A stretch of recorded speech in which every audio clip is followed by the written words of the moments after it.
வணக்கம் அன்பானவர்களுக்கு அன்புடன் அஸ்ட்ரோ மல்லிகா.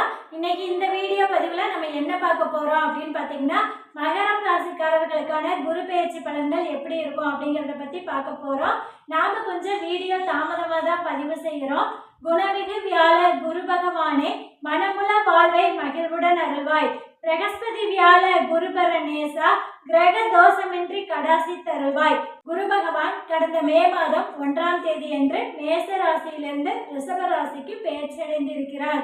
மகர ராசிக்கு 12/3க்கு ஆதிபத்தியம் பெற்ற குரு பகவான் பூர்வ புண்ணிய ஸ்தானம் என்று சொல்லக்கூடிய 5வது இடத்துக்கு பயணம் செய்திருக்கிறார். ராசிக்கு 5வது இடத்தில் அமர்ந்த குரு பகவான் 5வது பார்வையாக ராசிக்கு 9வது இடத்தையும், 7வது பார்வையாக ராசிக்கு 11வது இடத்தையும், 9வது பார்வையாக ராசியையும் பார்வை செய்கிறார். இந்த குரு பெயர்ச்சி மகர ராசிக்காரர்களுக்கு எந்த மாதிரியான நற்பலன்களை கொடுக்க இருக்கு அப்படிங்கிறத பத்தி இந்த வீடியோல நம்ம விரிவா பார்க்கலாம். வாங்க வீடியோக்குள்ள போலாம். அதுக்கு முன்னாடி இந்த வீடியோக்கு ஒரு லைக் பண்ணுங்க.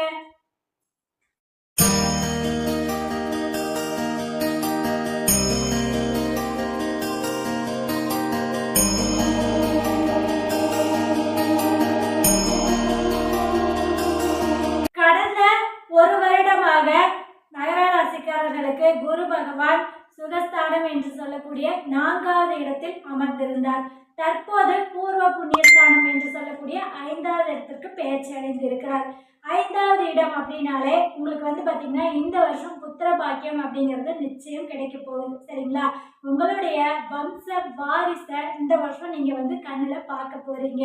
அடுத்தது பூர்வீக சொத்துக்கள் ஏதாவது உங்களுக்கு வர வேண்டியது இருந்துச்சு அப்படின்னா நிச்சயம் இந்த வருஷம் உங்களுக்கு கிடைக்கும். குலதெய்வத்துடைய அனுகிரகம் இந்த வருஷம் உங்களுக்கு கிடைக்கும். பிள்ளைகள் எல்லாம் பார்த்தீங்க அப்படின்னா இது வரைக்கும் உங்களுடைய சொல் பேச்சு கேட்காம இருந்தாங்க அப்படின்னா இந்த வருஷம் கண்டிப்பா உங்களுடைய சொல் பேச்சை கேட்டு மதிச்சு நடப்பாங்க. பிள்ளைகள் வளர்ந்த பிள்ளைகளா இருக்காங்க அப்படின்னா அவங்க எல்லாம் நல்ல நிலைக்கு இந்த வருஷம் நிச்சயமாக வருவாங்க. இந்த வருஷம் பார்த்தீங்க அப்படின்னா மகர ராசிக்காரர்கள் ரொம்ப மகிழ்ச்சியா இருப்பீங்க. ஏன் அப்படின்னு கேட்டீங்கன்னா, குரு பகவான் இருக்கிற இடத்தை விட பார்க்கிற இடம் அப்படிங்கிறது ரொம்ப ரொம்ப சிறப்பு வாய்ந்தது. இந்த குரு பெயர்ச்சியிலேயே ரொம்ப அதிர்ஷ்டசாலிகள் அப்படின்னு சொல்லி யாரு அப்படின்னு பார்த்தீங்கன்னா மகர ராசிக்காரர்கள், அடுத்தது கன்னி ராசிக்காரர்கள், அடுத்தது விருச்சிக ராசிக்காரர்கள். இவர்களுக்கு தான் குரு பகவானுடைய பார்வை அப்படிங்கிறது விழுது.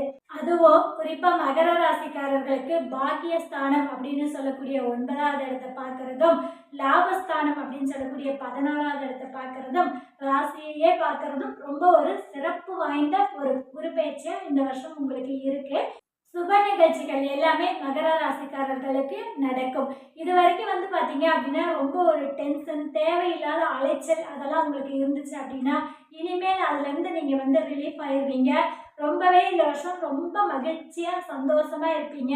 உங்களுடைய ஆசைகள் எல்லாமே நிறைவேறும். சரிங்களா?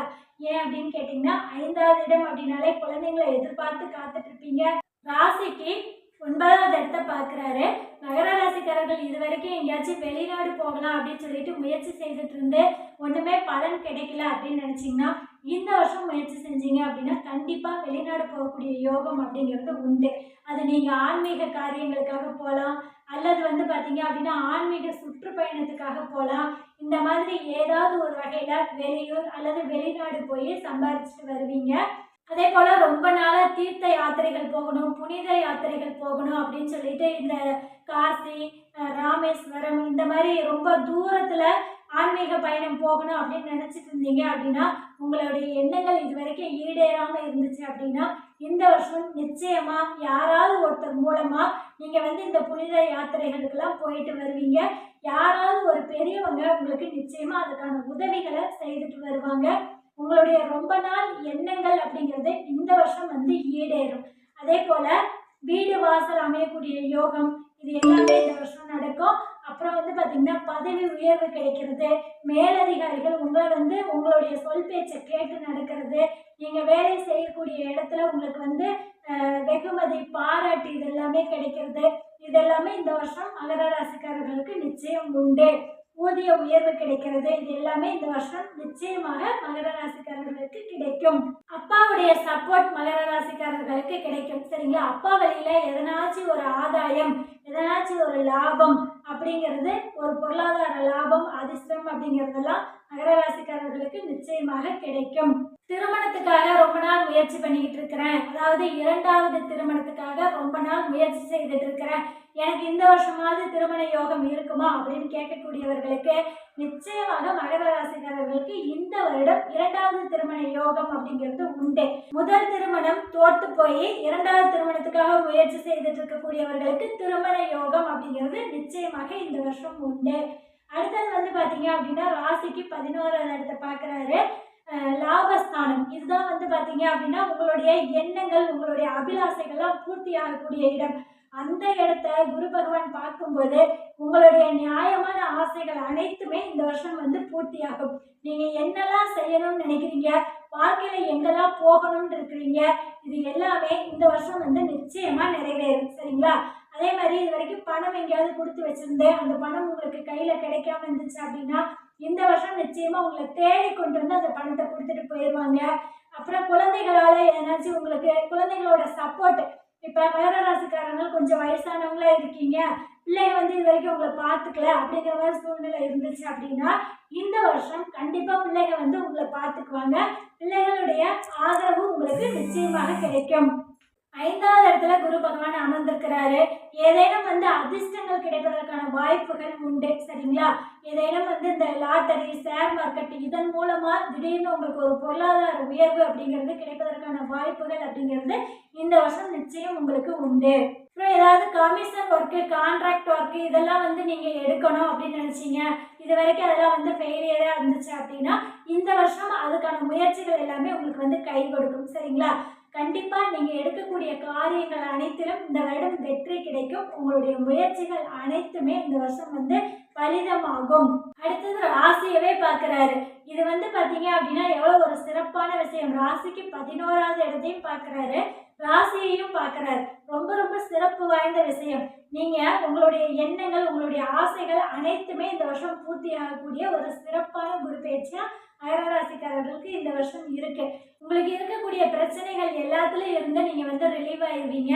கடன் பிரச்சனையா இருக்கட்டும், அல்லது ஏதாவது ஒரு ஸ்ட்ரெஸ் அல்லது மன அமைதி இல்லை, ஏதாவது டென்ஷனா இருக்கீங்க, படபடப்பா இருக்கீங்க, இந்த மாதிரிலாம் இருக்கீங்க அப்படின்னா இந்த வருஷம் வந்து பாத்தீங்க அப்படின்னா அதுல இருந்து நீங்க ரிலீஃப் ஆயிடுவீங்க. ராசியை குரு பகவான் பார்க்கிறார் அப்படிங்கிறதுனால உங்களுடைய உடல் எடையில ஒரு மாற்றம் அப்படிங்கிறது ஏற்படும். கொஞ்சம் வந்து உடம்பு வெயிட் போடுவதற்கான சூழ்நிலை அப்படிங்கிறது அமையும். அதே மாதிரி ஸ்ட்ரைனா இருப்பீங்க. கொஞ்சம் வந்து பாத்தீங்க அப்படின்னா மங்கின நிறமா நீங்க இருக்கீங்க அப்படின்னா இனிமேல் வந்து ஸ்ட்ரைன் ஆயிருவீங்க. அதே மாதிரி உங்களுடைய தோற்றத்திலையும் மாற்றம் இருக்கும். சந்தனம் வைப்பீங்க, இனிமேல் வந்து பாத்தீங்கன்னா பட்டை போடுவீங்க. இந்த மாதிரி நான் அடிக்கடி கோவிலுக்கு போயிட்டு வரேன் அப்படின்னு சொல்லிட்டு இது வரைக்கும் வந்து கோவிலுக்கே போக மாட்டேன், நான் சாமியே கும்பிட மாட்டேன் அப்படின்னு இருக்கக்கூடியவர்களுக்கு கூட இனிமேல் வந்து பாத்தீங்க அப்படின்னா ஆன்மீகத்துல பெரிய நாட்டம் அப்படிங்கிறது வரும். நிறைய வந்து கோவிலுக்கு போவீங்க, தானம் தர்மம் நிறைய செய்வீங்க, மற்றவங்களுக்கு நிறைய அறிவுரை சொல்லுவீங்க, நிறைய வந்து பாத்தீங்க அப்படின்னா மற்றவங்களுக்கு உதவி செய்வீங்க, பொருளாதார உதவியும் வந்து செய்வீங்க, அல்லது ஏதேனும் ஒரு வகையில மற்றவங்களுக்கு நீங்க சப்போர்ட்டா இருப்பீங்க. சரிங்களா? சுபகாரியங்கள் எல்லாமே இந்த வருஷம் உங்களுக்கு வந்து நடக்கும். அந்தந்த வயதுக்கு ஏற்றபடி புத்திரபாக்கியத்துக்காக காத்திருக்கக்கூடியவர்களுக்கு, திருமண யோகத்துக்காக காத்துட்டு இருக்கக்கூடியவர்களுக்கு, 2வது திருமணத்துக்காக காத்துட்டு இருக்கக்கூடியவர்களுக்கு, அல்லது ஏதேனும் சொத்து வாங்கணும் அப்படின்னு நினைக்கக்கூடியவர்களுக்கு, இது எல்லா ஆசைகளுமே இந்த வருஷம் மகர ராசிக்காரர்களுக்கு கைகூடி வரும். அடுத்தது 5வது இடத்துல போய் குரு பகவான் உட்கார்ந்துருக்காரு. இந்த காதல் சம்பந்தப்பட்ட விஷயங்களும் நிச்சயமா கை கொடுக்கும். சரிங்களா? ஏன்னா 9, 11வது இடத்தை பார்த்து ராசியும் பார்க்கிறாரு அப்படிங்கிறதுனால காதல் திருமணத்துக்கு கண்டிப்பா கை கொடுப்பாரு குரு பகவான். வீட்டுல வந்து இது வரைக்கும் ஒத்துக்கல, சப்போர்ட் பண்ணல அப்படின்னு நினைக்கக்கூடியவர்களுக்கெல்லாம் இந்த வருஷம் வந்து பாத்தீங்க அப்படின்னா வீட்டுல ஒத்துக்குவாங்க. பெரியவர்களுடைய சம்மதத்தோட உங்களுடைய திருமணம் அப்படிங்கிறது இந்த வருஷம் சிறப்பாக நடக்கும். ஜோதிடத்து மேல அதிக ஈடுபாடு இந்த வருஷம் மகர ராசிக்காரர்களுக்கு வரும். அதே போல நல்ல குருமார்கள் நிச்சயமா இந்த வருஷம் கிடைப்பாங்க. குருமார்களுடைய ஆசீர்வாதம் இந்த வருஷம் உங்களுக்கு கிடைக்கும். சரிங்களா? மகர ராசிக்காரர்களுக்கு இந்த குரு பெயர்ச்சி ரொம்ப ரொம்ப ரொம்ப சிறப்பா இருக்கும் அப்படிங்கிறதுல எந்த சந்தேகமும் கிடையாது. ஆனா உங்களுடைய ஜனன ஜாதகத்துல தசா புக்தி அதுக்கு சப்போர்ட் பண்ணுதா அப்படிங்கிறத நீங்க யாராவது ஒரு ஜோதிடர் அணுகி ஆலோசனை எடுத்துக்கங்க. சரிங்களா? உங்களுடைய சுய ஜாதகம் அதற்கு தகுந்தாற் போல இருக்கணும். உங்களுடைய சுய ஜாதகத்துல அதற்கு தகுந்த தசாபுக்திகள் இப்ப நடந்துச்சு அப்படின்னா இந்த வருஷம் மகர ராசிக்காரர்களுடைய பொருளாதார நிலை நிச்சயமாக உயரும். வாழ்க்கை முறையில நிச்சயமா ஒரு மாற்றம் அப்படிங்கிறது உருவாகும். இதுல எந்தவித சந்தேகமும் கிடையாது. 7.5 சனியுடைய பிடியில நீங்க இருந்தாலும் கூட சனி பகவான் உங்களுடைய ராசிக்கு 2வது இடத்துல தான் இருக்கிறாரு.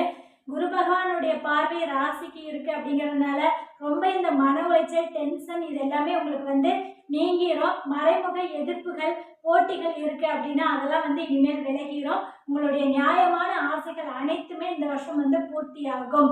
மகர ராசிக்காரர்களுக்கு பரிகாரம் எதுவுமே தேவையில்லை.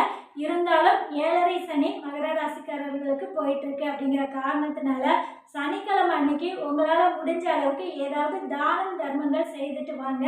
நவகிரகத்துல இருக்கக்கூடிய சனி பகவானுக்கு அல்லது சனி பகவான் தனி சன்னதியா இருக்கிறார் அப்படின்னா அந்த சனிக்கிழமை அன்னைக்கு கருப்பு நிற வஸ்திரம் அவருக்கு சாத்தி வழிபாடு செய்துட்டு வாங்க. நல்லெண்ணெய் வாங்கிட்டு போயிட்டு கோவிலுக்கு தானம் கொடுத்துட்டு வாங்க.